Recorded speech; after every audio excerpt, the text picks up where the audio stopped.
Alam mo si Marcos is Playing footsies. hindi maka-decide. May gumugulo sa utak mo, Marcos. May nakahawak. Kawanan, parang nagdo-drawing yung mga military sa utak mo. Dito naman, nagdo-drawing naman yung pagka-friendly mo. At maninindigan tayo together with our people na bawal talaga ang magkagera. Nakakatakot na magkaroon ng maraming mamamatay pagka nagkagera dyan. Kaya ina-advocate natin na no to war. We are for peace. Pero it seems that hindi pa rin gumagalaw ang ating gobyerno. They keep on saying that there is the alternative of diplomacy, but nothing has yet been initiated. Paring Ado, ano masasabi mo, Paring Ado? Well, binuksan na naman nila yung humingi tayo sa China ng 9th bilateral consultative meeting at pinagbigyan tayo ng China. Sinasabi mo eh. Pero ngayong sinasabi doon sa hearing ng Senate, nandoon si Ricky ano bang pangalan ito? Manalo. Ricky Manalo, Secretary. Sabi niya, isusulong natin yung diplomasiya. Pero where is it? Because they are double talking eh. okay. On one hand, the DFA is saying, our solution is diplomacy. But Gibo, pinagalitan ni Ivy, at ito namang Broner kung ano-anong mga dinadaldal ngayon. Which brings us to this issue now. Na mukhang mukhang nagpahinga na yata si Gibo. Kasi there are maraming mga sundalo ng armed forces, retired or na sumulat kay Marcos. Active members of the armed forces who are asking Marcos to replace Gibo Teodoro. Nasaan ba yon, partner? Nasaan mo yung sinasabi na yun? Mayroon bang narrative doon?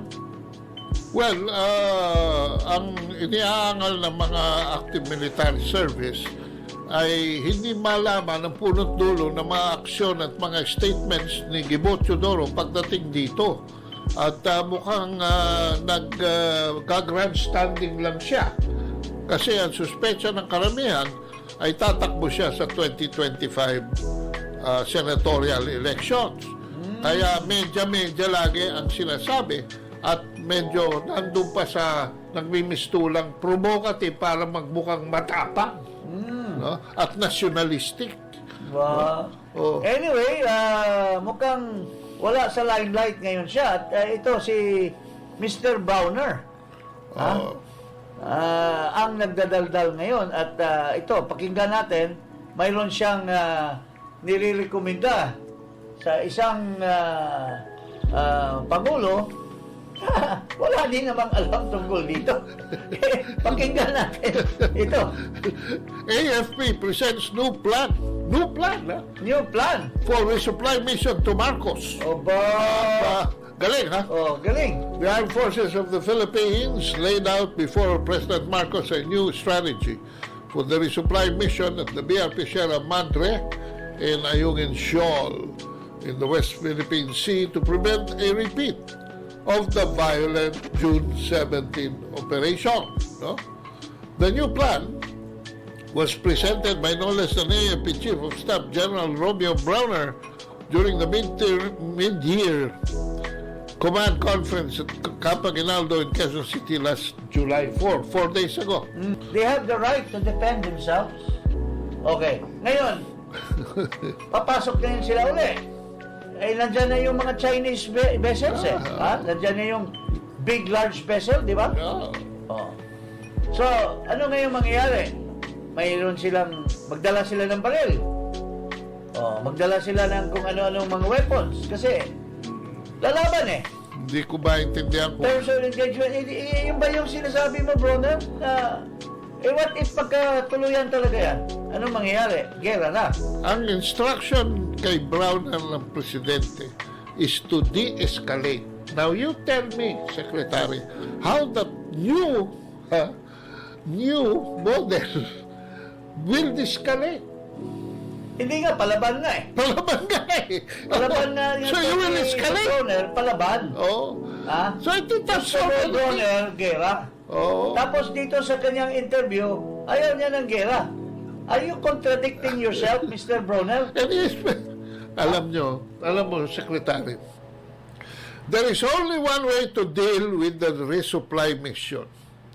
Unang-una, maling-mali na hindi nyo i-announce. No?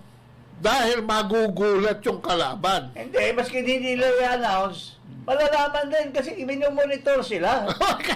Ano ba naman katarantaduhan yan? Nandyan na yung mga Chinese nakapalibot na dyan tapos hindi malalaman. Wala ba ka kayo eh?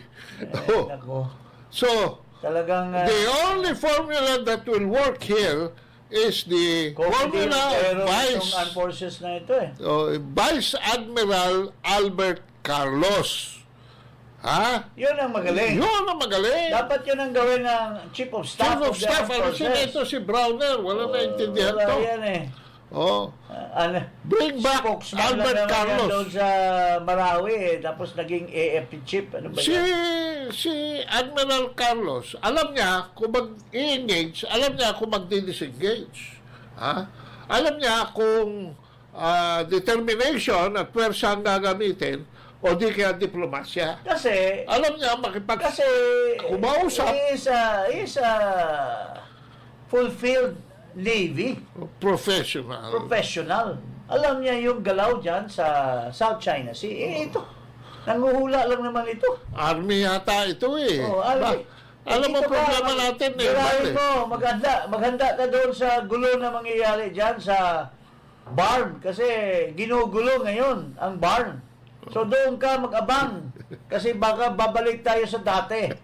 Baka iba ibang tabak division. Oo, Dahil kasi- punyal sa punyal. Kasi tabak sa tabak. maayos na ginugulo nitong si Galvez, nitong Florendo. Ano ba? Florendo ba ang apelido nito? Nagdameo. Lagdameo. At lalo na ngayon, nakialam yung amateur na ngayon lang nanalong gobernador, tapos nakasakay lang sa Carabao, itong guy by the name of Tamayo, nakikialam. Ha? Yung mga mayors doon ng BARM, ini-intimidate at pinapakialaman yung kung saan sila boboto. Ano bang klaseng doon ka lang sa South Cotabato, Mr. Tamayo, huwag ka makialam dyan sa BARM. Masyado kang sumusobra eh. Nakasakay ka lang sa Carabao ngayon eh. Gusto mo nang maging Carabao. Saka dapat talagang tignan after Gibocho Doro kung ano yung mga ginagawa pa ng mga iba dyan. So nakakatakot itong bagong plan ni Juan Ni na Browner. makipaglaban. Terms of engagement. O kung tumira yung China, tirahin din ninyo. Yun ang Yun ang instruction ni Brunel dito sa malapit na tayo sa gera talaga. Pero tingnan mo itong sinungaling na ito, nasaan yung interview niya? Yan. Oh. Interview ni Browner. Interview ni Browner, anong sinasabi niya? Ayaw niya magkagera, pero dito, gusto niya magkagera kasi labanan daw, o kung nilalabanan sila, labanan niyo rin. Hindi naman po kailangan magpanik. No? Dahil sa ngayon po ay ang masasabi po natin is that we are still in control of the situation. Hindi po magkakagera. Don't panic. Ito ang payo sa publiko ni Armed Forces of the Philippines Chief of Staff General Romeo Browner Jr. kaugnay sa iba't ibang nangyayari na may kaugnayan sa seguridad sa bansa. Tiniyak ni General Browner na kontrolado nila ang sitwasyon sa bansa. Ginagamit po natin lahat ng instruments of national power.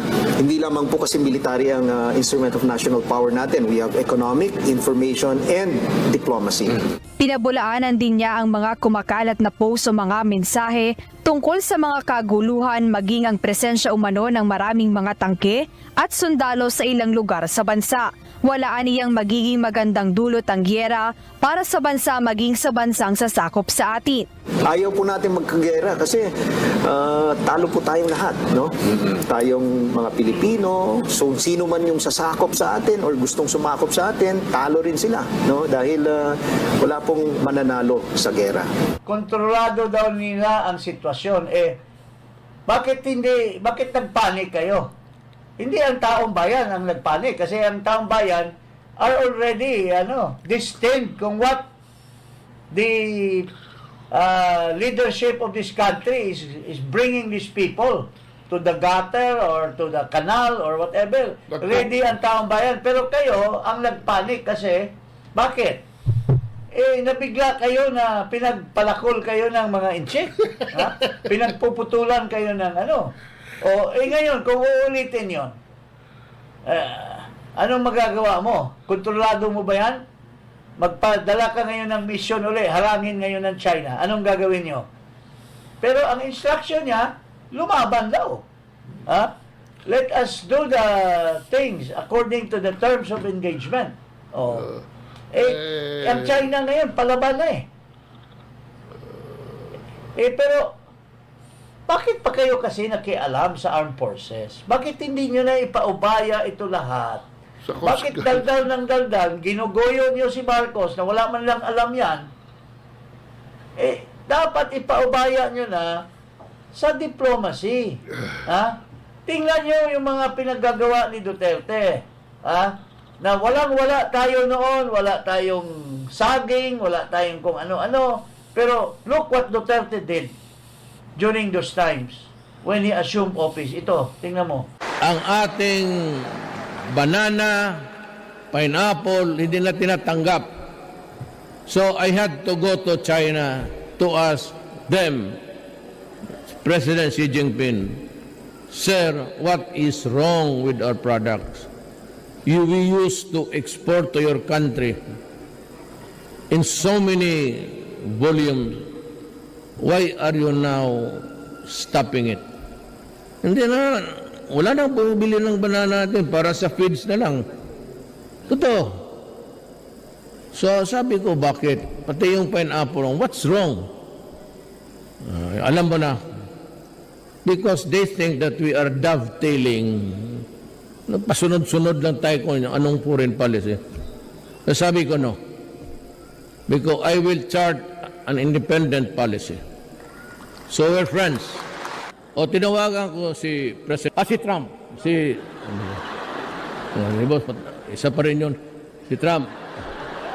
Tinawagan ko si Trump, sabi ko, Mr. President-elect, this is President Duterte of the Philippines. Yes. I've been expecting your call. I know that you call. Ito ang sabi ni Trump, I make it public. Yeah, I support you. You are doing it right. You know, my country, the son of it, they say, panganlan yan, yung pangalan, he named it, alam na niyo, they're flooding my country with drugs. I'm doing what you did. You're doing it right.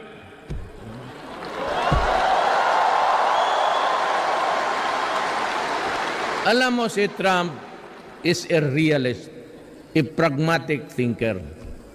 Akala mo lang puro, pareho kami yung pakunwari lang na magbinastos dyan, gano'n, magsalita.